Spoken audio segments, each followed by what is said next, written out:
Bueno, inicialmente, buenos días a todos, muchachos, ¿cómo están? Vamos a empezar hoy con la siguiente temática. El día de hoy vamos a tratar la temática que es correspondiente a lo que es sarcopenia y osteoporosis. ¿Listo? Entonces, para que lo tengamos en cuenta, la clase de deporte y salud. Entonces, vamos a empezar con la temática. Entonces, ¿qué vamos a tener en cuenta inicialmente? Vamos a hablar un poco sobre lo que es la sarcopenia. ¿Sí? La sarcopenia no se considera como tal una enfermedad para que vayan teniendo eso en cuenta primeramente, sino se considera como tal es una condición. Y es una condición que se da de forma natural a lo largo de la vida. Cuando nosotros hablamos de sarcopenia, ¿a qué hacemos referencia? Pues nos empezamos a, a guiar por lo que es las palabras griegas, la primera que es SARS y la segunda que sería penia. Cuando nosotros hablamos de SARS, hacemos referencia a lo que es la carne, en especialmente lo que es el músculo. Cuando hablamos de penia, se hace referencia a lo que es pobreza y escasez. Entonces, ¿qué podríamos mencionar esto? ¿Qué podríamos traducir? Es básicamente lo que es la pérdida de la masa muscular, ¿sí? Esa pérdida de masa muscular, como les venía mencionando, se va dando de forma natural a través de los años. Cuando nosotros hablamos de pérdida de masa muscular, empezamos a hablar que esa pérdida de masa muscular se empieza a dar a partir de los 30 años. En el momento en el que nosotros llegamos a los 30 años, ya no es como la vida previa a ella, que nosotros lo que hacemos es que estamos generando masa muscular, sino desde ese momento la pérdida de masa muscular empieza a verse involucrada y todo depende también de lo que es nuestro estilo y calidad de vida. Mencionamos que este tipo de condición, como ya lo habíamos mencionado, no es una enfermedad como tal, se da o se incrementa especialmente a partir de los 50 años. Ahí es cuando se ve de forma más progresiva y cuando tiene una evidencia de carácter total. ¿Sí? Esta, lo que es la sarcopenia, tiene algunos riesgos para la salud y está muy relacionada con otras enfermedades o sería consecuencia con otras enfermedades, como una de ellas que la vamos a ver, que es la osteoporosis, que están relacionadas con una enfermedad y se van dando a través de lo que es la salud. Cuando nosotros hablamos de sarcopenia, nosotros mencionamos que es aquella enfermedad, no, bueno, mencionamos que no era una enfermedad, sino una condición, ¿sí? Que, como estábamos viendo, pues es una pérdida generalizada y progresiva en la masa muscular y lo que hace es que las personas que la sufran, o bueno, en este caso todos nosotros, vamos a empezar a tener una serie de pérdidas que nos van a dificultar lo que es las acciones del diario común, ¿sí? Aquí, digamos, en la imagen les muestro de una forma sencilla, una acción que nosotros podríamos ver involucrado perdida sería nada más el hecho de subir lo que son las escaleras. Como nosotros tenemos acá una pérdida de masa muscular que va a suceder al tiempo, pues va a haber una pérdida de lo que es la fuerza muscular y por ende el rendimiento del músculo va a disminuir bastante. Entonces nosotros vamos a tener una pérdida en esa fuerza muscular y se nos van a complicar actividades del diario vivir, como el hecho que es, aquí lo mencionamos, el hecho de subir las escaleras. También por ende va a haber una pérdida en el equilibrio. Entonces nada más lo que es el sentarnos o pararnos de una silla ya nos va a quedar de carácter mucho más complicado. De pronto lo que es caminar, por eso vemos que las personas mayores en ocasiones se ayudan con lo que es un bastón, ¿sí? Por esa misma pérdida de masa muscular y de fuerza. Entonces, se menciona que las personas que empiezan a sufrir más esta, de esta condición tienen un mayor riesgo de sufrir de muerte. Pero entonces, ¿qué vamos a tener en cuenta? Cuando nosotros empezamos a sufrir de esta condición, nosotros mencionamos que a partir de los 30 años ya el músculo dejaría de crecer como tal, ¿sí? Tener en cuenta, como les decía, que estaba muy relacionado a nuestro estilo y calidad de vida. El músculo dejaría de crecer y ahí ya empezaría a perder un porcentaje de masa muscular. ¿Mm? Entonces, Las personas que empiezan a sufrir de esta condición, de un carácter progresivo y que es de carácter significativo, se tiende que los adultos mayores de 60 años empiezan a perder por año un 1% de masa muscular, ¿sí?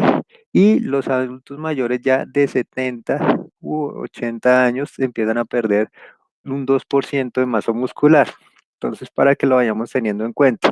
Esto, como les mencionaba, estaba muy relacionado con lo que es la pérdida de fuerza muscular, de aquella función muscular que tiene el músculo. Ya la pérdida de fuerza muscular tiene un porcentaje de carácter mucho mayor. Ese porcentaje de carácter mucho mayor, debido a estos porcentajes que andamos anteriormente, estamos mencionando que al año se empieza a perder un 1,5% de lo que es la fuerza del músculo específicamente, ¿sí? Pues ya por lo que estamos mencionando, ustedes ya van a saber o ya van a estar intuyendo cuál es el tratamiento que se le empieza a realizar a este tipo de personas que sufren esta condición, pero como lo mencionábamos, pues es una condición en la cual todos tenemos tendencia a sufrirlas ya por condiciones normales de la vida. ¿Mm? Bueno, se menciona que las personas en las que es más evidente esta condición o en las que es más recurrente son en las personas mayores de 70 años, ¿sí? Aunque les mencionaba anteriormente, se empieza a ver evidenciada a partir de los 50 años. ¿Qué sucede con las personas mayores de 70 años? Pues se evidencia que un 7% de la población empieza a tener ya unas indicaciones fuertes de lo que es eh, este tipo de condición, ¿sí? Y un 20% ya en las personas que tendrían 80 años y más. Entonces hay que tener en cuenta que, aunque nosotros hablamos acá de la pérdida de masa muscular, de masa magra, ¿sí? No estaría netamente relacionada la sarcopenia con lo que es la pérdida de peso como tal, ¿sí?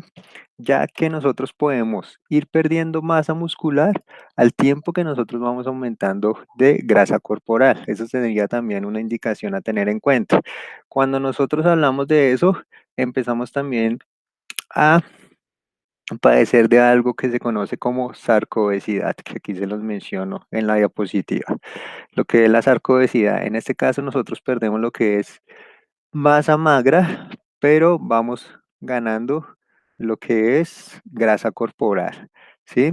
Entonces ahí está muy enfocado, como les decía, a los hábitos de vida.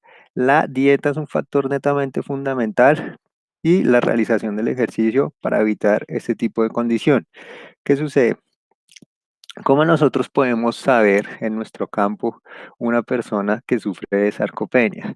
Sí, primeramente, pues las personas que tienen una sarcopenia, bueno, podríamos tener una persona que tiene una sarcopenia de carácter pronunciado, que a simple vista se le puede ver que son aquellas personas que son de carácter delgada, que no tienen mucha masa muscular, ¿sí? Y a través de los años, pues se van volviendo mucho más delgadas y demás.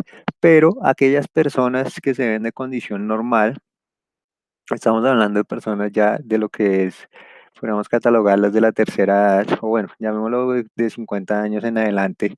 Aquellas personas que se ven con una condición normal, una de las formas para medir el tipo de si tiene o si está sufriendo o no de lo que es de sarcopenia, pues aparte de lo que es las mediciones que nosotros hacemos netamente, como es el índice de masa muscular, lo que es el índice de grasa corporal, pues podemos manifestarnos también de una forma en la cual es mirando la velocidad de la marcha de esa persona, ¿sí? Especialmente en aquellas personas que sufren de sarcoobesidad. ¿Qué sucede? Nosotros podemos evidenciar la velocidad de la marcha de esa persona, si es una velocidad alta o si es una velocidad de carácter media o baja. Cuando nosotros vemos que la velocidad de la marcha de la persona se caracteriza como una velocidad de carácter baja, ¿sí? Digamos un ejemplo, podría ser que el recorrer 100 metros le podría gastar más de lo que son 1 minuto y medio, en donde una persona normal lo estaría recorriendo aproximadamente en unos 45 segundos y hasta menos. Sí, relacionado con la medición de la masa muscular, podríamos estar mencionando que esa persona tendría lo que es sarcopenia como tal. ¿Mm? Sí, la velocidad, bueno, aquí vemos un índice de velocidad que sería 0,8 metros por segundo.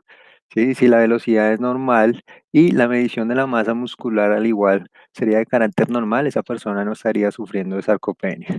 Entonces, ¿qué debemos tener muy en cuenta para ello por nuestro ámbito o nuestra profesión? Especialmente, pues estaríamos hablando de que el entrenamiento que nosotros vamos a realizar a ese tipo de personas, que mencionamos que no era una enfermedad, sino una condición en específico, sería un entrenamiento que se enfoque al aumento de masa muscular o mantenimiento de la masa muscular.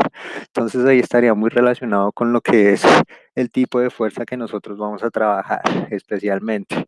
Cuando nosotros hablamos de este tipo de entrenamiento, pues lo más recomendado es que se haga de 3 a 5 veces por semana. ¿M? Ya ustedes conocerán cuáles serán los porcentajes dependiendo del tipo de fuerza que nosotros vamos a trabajar especialmente. Pero hay que tener en cuenta una capacidad, un aspecto de identificar a las personas que ya son de carácter mucho más mayor, ¿sí? Que no estarían entre la edad de 50 a 60 años, sino que ya están sobrepasando esa edad, se les recomienda mucho hacer ese trabajo de mantenimiento o aumento de masa muscular en lo que son los miembros de carácter inferior, para que lo tengamos muy en cuenta. Entonces, también importante resaltar, aunque nosotros no somos profesionales en ese ámbito, la nutrición. Ustedes saben bien que para el mantenimiento de masa magra y el aumento de masa magra, lo principalmente que nosotros tenemos que consumir son lo que son las proteínas. Esas son la energía que se le da al músculo. El músculo se alimenta de proteínas y es lo que nos va a ayudar a que el músculo crezca o a que el músculo se mantenga. Cuando nosotros hacemos un entrenamiento enfocado al crecimiento de masa muscular, el primer aumento que hacemos, aparte de las cargas de ejercicio, es el aumento de consumo de proteínas. Sí, tenerlo muy en cuenta, que sean proteínas de carácter bueno, que no vayan a ser proteínas de carácter dañinas que estén o, o que estén muy relacionados con lo que es la grasa como tal. Entonces, ustedes ya saben que la principal fuente de proteína sería la proteína de carácter animal, que estaría todo lo relacionado, todo lo que viene de los animales, las carnes que nosotros consumimos, especialmente lo que son las carnes de carácter blanco, como es el pescado y el pollo, en donde podemos dar certeza de que tienen un menor índice de grasa y tienen una mayor cantidad de lo que es proteína y es de fácil absorción para nuestro organismo. También lo que es el huevo, todo lo relacionado con los lácteos, entre otros aspectos. Y principalmente lo que son los frutos secos y los granos. Sí, que ahí ya podríamos mencionar que son proteínas de carácter vegetal. Cuando nosotros hablamos de frutos secos, podríamos hablar de lo que son las almendras, eh, lo que son, podríamos mencionar también lo que son bueno, ahí estaría también lo que son las uvas pasas, se me viene en el momento a la mente. Ya de lo que son los granos, ahí estaría todo lo que es las lentejas, los frijoles, los garbanzos, ¿sí? Entonces, para que lo tengamos en cuenta. Entonces, esto básicamente es lo que es la sarcopenia. ¿M? Una condición normal del ser humano que empieza a manifestarse a partir de los 30 años. Obviamente, como les venía mencionando, a esa edad no se va a manifestar de una forma concreta y segura. Pues acá en la diapositiva lo podemos observar cómo sería la manifestación neta. Ya a partir de los 50 años es cuando se va una manifestación de carácter mucho más precisa.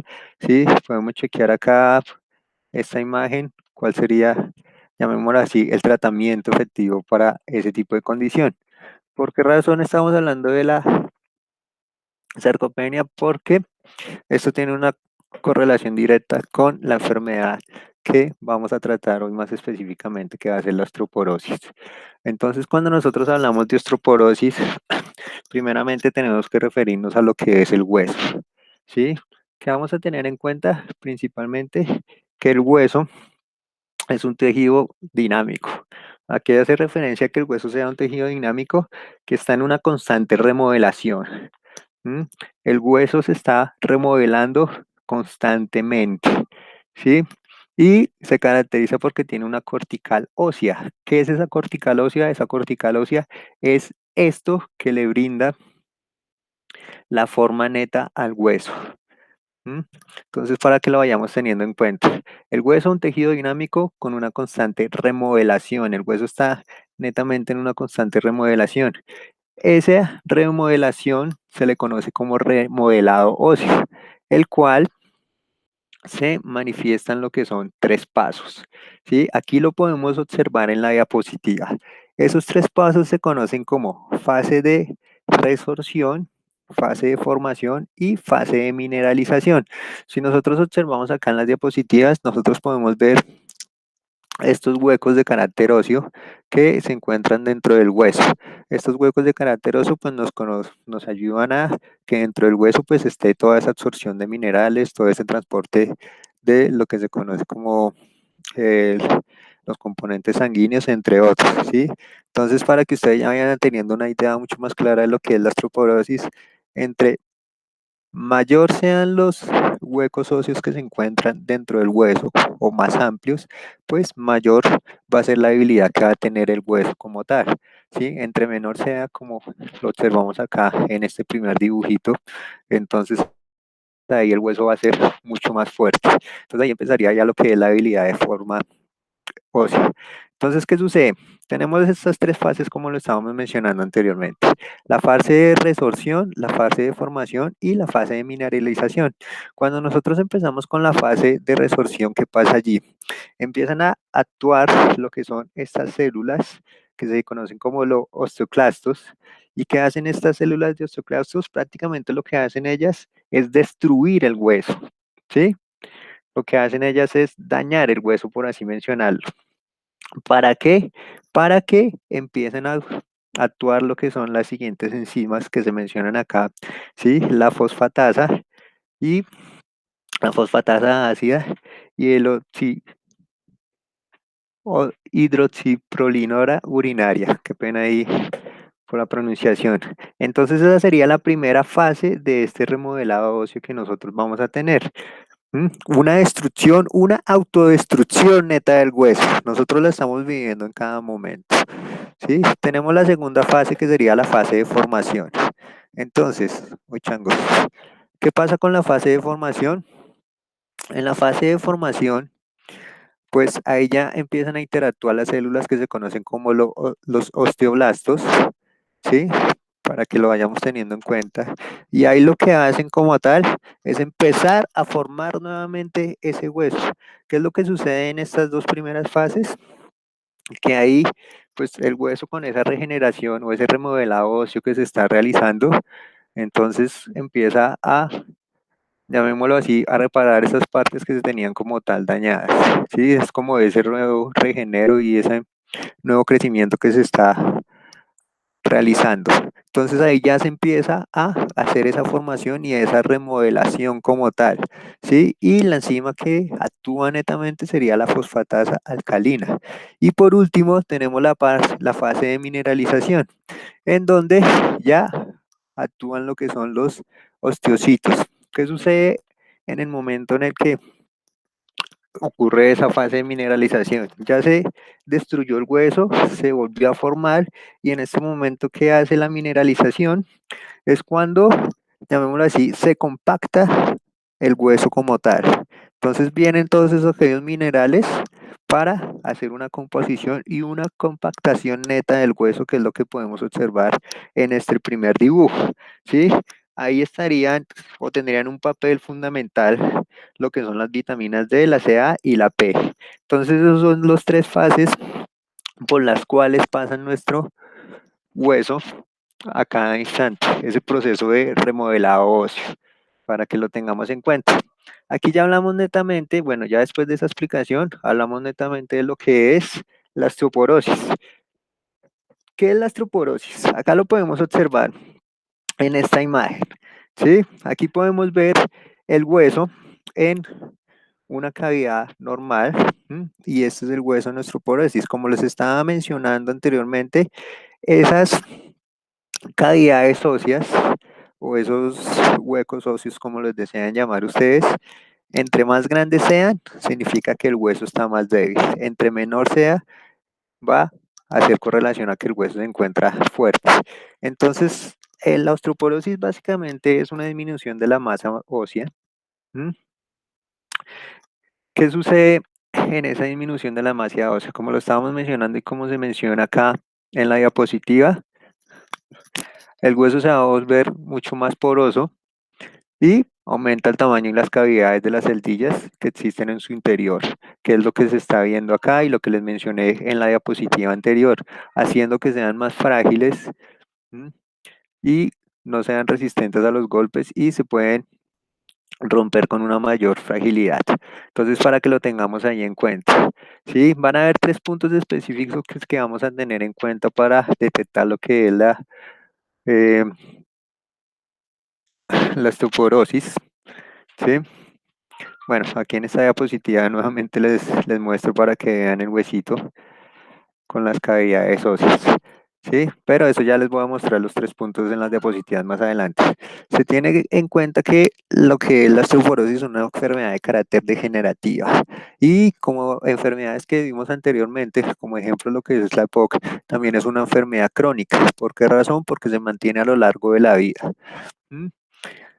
Se conoce que la osteoporosis es la enfermedad ósea más frecuente que se tiene en el momento. ¿Y por qué razón empieza la osteoporosis? Bueno, ahí tenemos 2 clasificaciones de la osteoporosis, que sería la clasificación primaria y la clasificación secundaria. Entonces, al igual que los músculos, lo que son los huesos, tienen estas fases o este remodelado óseo netamente hasta los 30 años. ¿Sí? Ahí, de los 25 a los 30 años es cuando va a haber un pico máximo en ese remodelado óseo, en donde el hueso se remodela de forma constante, ¿sí? A partir de los 30 años, ¿qué va a empezar a pasar? Nosotros vamos a empezar también a perder masa ósea, como ocurre con el músculo. Se dice que esa masa ósea empieza a disminuir un 0,7% al año. Claro está, y vale resaltar que eso también estaría muy relacionado a lo que son nuestros hábitos de vida. Entonces, empieza a disminuir un 0,7% al año. Ya este remodelado óseo que mostramos en esa diapositiva ya no se va a dar de forma frecuente como se hacía con anteriormente. Por eso es que ustedes pueden detallar que una persona que se fractura después de los 30 años le cuesta más trabajo, le cuesta más trabajo eh, hacer ese proceso de recuperación, a diferencia de un niño, podríamos dar el ejemplo, ¿sí? En donde este proceso de remodelado óseo se hace de forma rápida. Entonces, cuando nosotros hablamos de osteoporosis, como les mencionaba, al igual que lo que es la sarcopenia, se empieza a evidenciar netamente a partir de los 50 años, es cuando empieza a tener ya sus manifestaciones más poderosas, por decirlo así.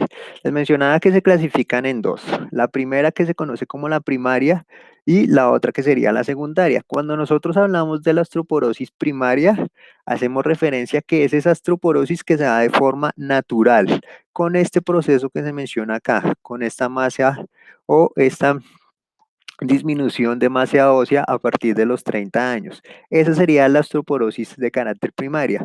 Cuando nosotros hablamos de la osteoporosis secundaria es porque ya está relacionada con factores externos a nosotros, ¿sí? Aquí les voy a dar un cuadro, los cuales nos indican netamente cuáles son esos factores externos que nos ayudan a aumentar lo que es la osteoporosis. Esta osteoporosis de carácter secundario se daría de forma mucho más rápida y progresiva que la primaria, ya porque está inducida por medio de factores externos. Entonces, tenemos este cuadro que nos ayuda a identificar lo que son los factores externos a tener en cuenta para la osteoporosis secundaria. Entonces mencionamos que los primeros factores, bueno, externos a los huesos en este caso serían las enfermedades endocrinológicas y las metabólicas, ¿sí? Entonces ahí podemos ver lo que es el hipertiroidismo, la hipercorticismo, ¿sí? Entre otras enfermedades. Y las enfermedades netamente metabólicas, esos estarían relacionados con lo que es la osteoporosis, para que lo vayamos teniendo en cuenta. Enfermedades de carácter genética, ¿m?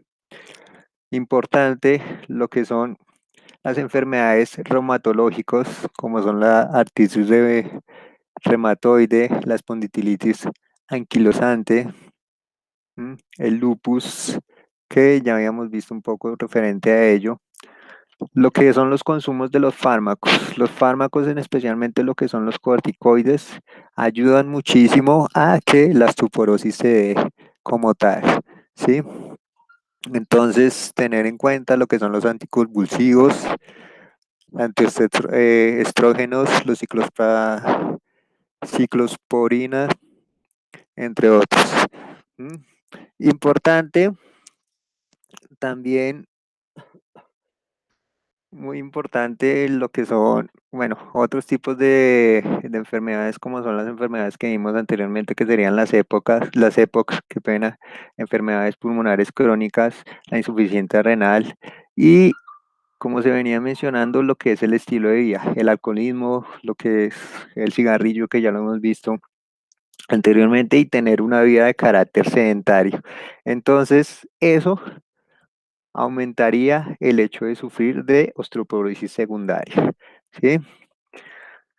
Bueno, ¿cómo se manifiesta la osteoporosis? Principalmente, la principal manifestación de la osteoporosis serían las fracturas frecuentes, y se da especialmente en tres puntos claves. Estos tres puntos claves son lo que son las vértebras, la cadera, el húmero y el antebrazo. Cuando nosotros hablamos de esas fracturas, primeramente en las vértebras, estamos mencionando que son aquellas fracturas que se dan de la vértebra T7 a la L2, ¿sí? Como los mencionamos, pues serían esas vértebras de carácter bajo, que son fracturas de carácter común, y se empiezan a dar, como se ve acá en la diapositiva, unas fracturas de carácter leve, en donde prácticamente son rasuras del hueso. ¿Qué sucede con esas fracturas? En muchas ocasiones son fracturas de carácter asintomático, que por lo general no tiene dolor, o el dolor viene a ser un dolor de carácter breve. Cuando nosotros empezamos a sufrir de esas fracturas, se manifiestan en ocasiones con una disminución de lo que es la talla del paciente, y muy relacionado con lo que nosotros conocemos como cifosis o esa hipercifosis. ¿Sí? Esa hipercifosis puede estar muy relacionado a lo que es la manifestación de la osteoporosis. Seguido tendremos el otro punto importante, que sería la cadera. Cuando nosotros hablamos de las fracturas en la cadera, podemos mencionar que son las fracturas de carácter más severas, ¿sí? Porque son las más complicadas de remediar. Por lo general, bueno, como se muestra aquí en la diapositiva, estas fracturas se tratan netamente con lo que son cirugía, y se caracterizan porque hay una pérdida de autonomía de lo que es el paciente. Ya el paciente no puede realizar sus funciones de carácter normal. Entonces, esta es una de las partes más afectadas por la osteoporosis. Y las últimas, que serían las demás de carácter más sencillo, serían las fracturas en lo que son el húmero y el antebrazo. Sí, se menciona que esta podría ser la primera manifestación de la osteoporosis, pero son las fracturas de carácter mucho más leve. Bueno, aquí les comparto esta diapositiva en donde mencionamos lo que son los factores de riesgos a tener en cuenta con la osteoporosis. Cuando nosotros hablamos de factores de riesgo, ya como lo habíamos mencionado anteriormente, pues uno de ellos es la densidad mineral ósea disminuida. Se menciona que lo que es el sexo femenino tiende o tiene tendencia a sufrir más de osteoporosis que lo que es el sexo de carácter masculino. El envejecimiento está netamente relacionado por lo que habíamos hablado anteriormente como la sarcopenia, por esa pérdida que nosotros empezamos a tener de forma natural a medida que nosotros vamos envejeciendo. También se conoce que la raza blanca es más propensa a sufrir de osteoporosis, que el tener déficit de estrógenos, el bajo índice de masa corporal, ¿sí? Por eso estaba mencionando anteriormente que está netamente relacionada con la sarcopenia. Esa podría también ser una manifestación de la osteoporosis o la osteoporosis una manifestación neta de la sarcopenia, ¿sí? Lo que es la historia familiar y como se había mencionado anteriormente, los hábitos de vida, en especialmente el tabaquismo. Aquí podemos hablar del alcohol, de la cafeína, no se tienen unos datos tan concretos y tan seguros que hay personas que manifiestan que la cafeína tiene beneficios, pero pues también para las personas que sufren de osteoporosis no es recomendable tomar mucho café. ¿Mm? Bueno, historia previa de fracturas, las personas que son más tendentes a tener fracturas, como se mostraba en la diapositiva anterior, el sedentarismo es un hábito de carácter eh, importante, ya que ustedes saben, bueno, yo siempre menciono que referente a los músculos y lo que son los huesos, lo que no se usa se atrofia y eso empieza a suceder con nuestros músculos y nuestros huesos. Las personas que no usan o que no tienen un constante estímulo hacia lo que es nuestros músculos o los huesos, empiezan a ver las consecuencias. Y la primera consecuencia pues sería ese debilitamiento muscular, llamémoslo así, debilitamiento osteomuscular. ¿Sí? Entonces también lo que es una menopausia de carácter precoz, para que lo tengamos en cuenta. ¿Qué les menciona acá? ¿Cómo diagnosticar lo que es la osteoporosis? Cuando nosotros vamos a hablar de osteoporosis, qué pena, y el hecho de diagnosticarlo, nos mencionamos o nos referimos a lo que se conoce como un densitometría ósea, como la densitometría ósea. Básicamente, ¿qué es la densitometría ósea? Es medir la densidad que tiene el hueso en gramos por centímetros cúbicos, ¿sí? Cuando nosotros hablamos de esta densitometría ósea, se conoce que se realiza de dos formas. La primera que sería la T-score y la segunda que sería la Z-score. Cuando nosotros mencionamos la T-score, ¿en qué se hace? O se toman dos factores a tener en cuenta. En la T-score se toma un factor en el cual se hace una comparación de la densitometría ósea de un paciente de una edad adulta que esté normal con el paciente a mirar. Y la Z-score sería una misma comparación, pero ya sería un paciente de la misma edad del paciente en el cual nosotros vamos a hacer la comparación. Aquí mostramos, eso sería la densitometría ósea, y estos son los valores que nos bota como tal, que ya se los voy a mostrar acá. Entonces, cuando nosotros hablamos de la densitometría ósea, se debe tener en cuenta que se realiza en tres puntos específicos que fueron los que les mencioné anteriormente. Entonces, el primero sería las vértebras, el segundo la cadera y el tercero lo que es el húmero, ¿sí? Entonces, esos son los tres puntos específicos a realizarlas porque son los puntos más frágiles y en donde vamos a iniciar lo que es la osteoporosis. Estos son los resultados que nos muestran. Como ustedes pueden chequear acá, cada una de ellas nos muestra estos resultados. Entonces, si nosotros vemos este cuadro y se encuentra dentro de lo que es, o dentro de -1 y +1, podríamos mencionar que la persona tiene una densidad de carácter normal, ¿sí? Una densidad ósea de carácter normal.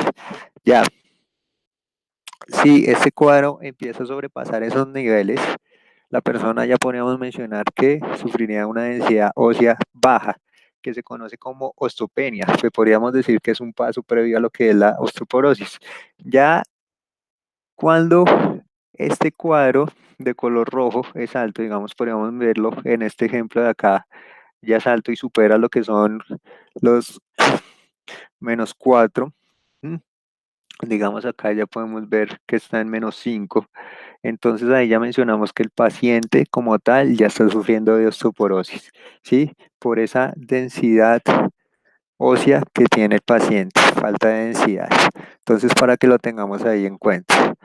Ya últimamente tenemos lo que es el tratamiento. Cuando nosotros hablamos de el tratamiento, tenemos dos tipos de tratamiento. El primero que serían las medidas generales a tener en cuenta, que lo podríamos catalogar como prevención, y el segundo que ya serían los tratamientos farmacológicos.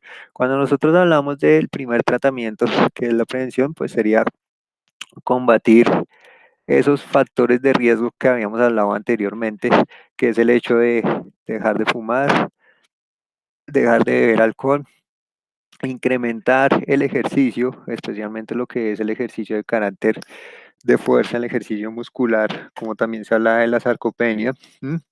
Y una adecuada exposición al sol. ¿Por qué una adecuada exposición al sol? Ustedes deben tener conocimiento cuando nosotros hablamos de una adecuada exposición al sol, pues nosotros vamos a hacer lo que es la generación de vitamina D, que se evidencia acá en esas medidas generales a tener en cuenta. ¿Sí? Entonces, cuando nosotros tenemos una exposición adecuada al sol, vamos a generar más vitamina D que nos va a ayudar a la absorción neta del calcio y a que nuestro hueso pierda esa densidad ósea. ¿Mm?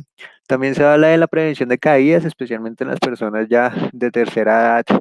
Entonces, cuando hablamos de prevención de caídas, pues intentar que todo lo que es nuestras casas o los sitios por donde se transporta este tipo de personas tengan los diferentes, llamémoslo así, artefactos para que ellos no se caigan, como lo son el uso de las barandas, que tengan barandas, de pronto algunos puntos para apoyarse. Si se tiene ayuda de un bastón, pues podría servir, entre otros. Es importante, al igual que la sarcopenia, lo que es la alimentación, especialmente que en la alimentación tenga un ingesto eh, controlado y evidente lo que es calcio, vitamina D y las proteínas, ¿sí?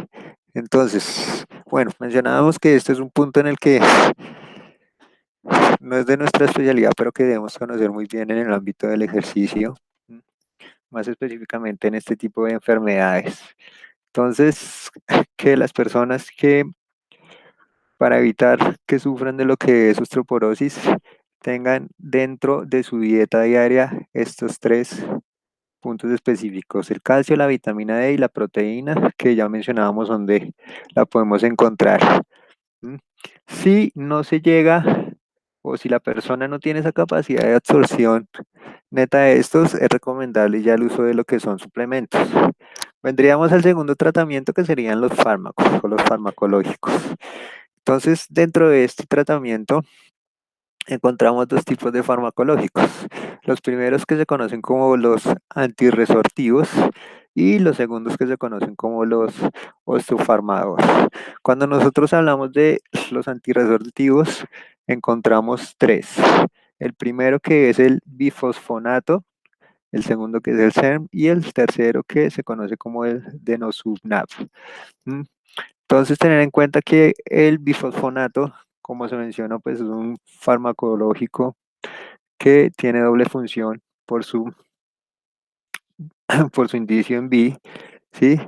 Pero, bueno, todo lo que son los bifosfonatos son aquellos medicamentos que terminan en dronato.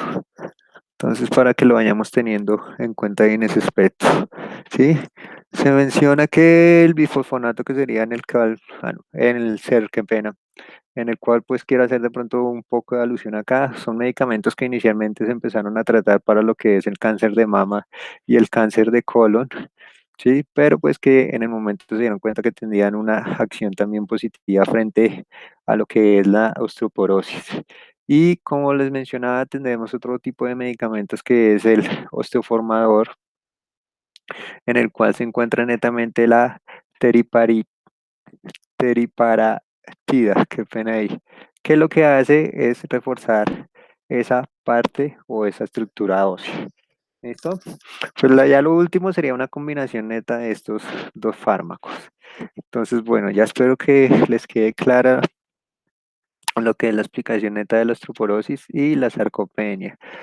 Netamente a tener en cuenta Ya la influencia en lo que son las personas de tercera edad.